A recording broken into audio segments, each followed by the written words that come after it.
Hi! In front of me is Motorola Moto G73 and today I would like to show you how you can connect it to a printer.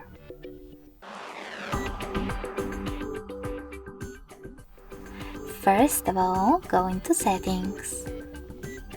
Now click on Connected Devices and then select Connection Preferences.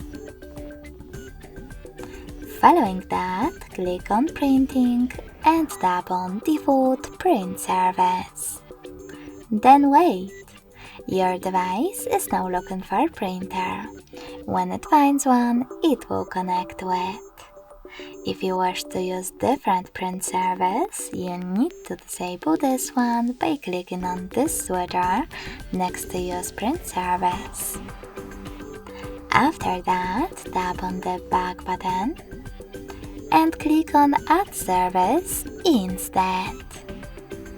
Now install the best one for you, in this case HP one. When you're ready, click on the back button twice.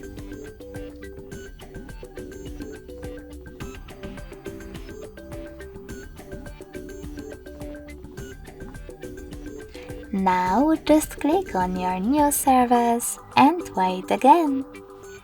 Thanks so much for watching. If you enjoyed this video, smash that like button, comment and subscribe. Bye!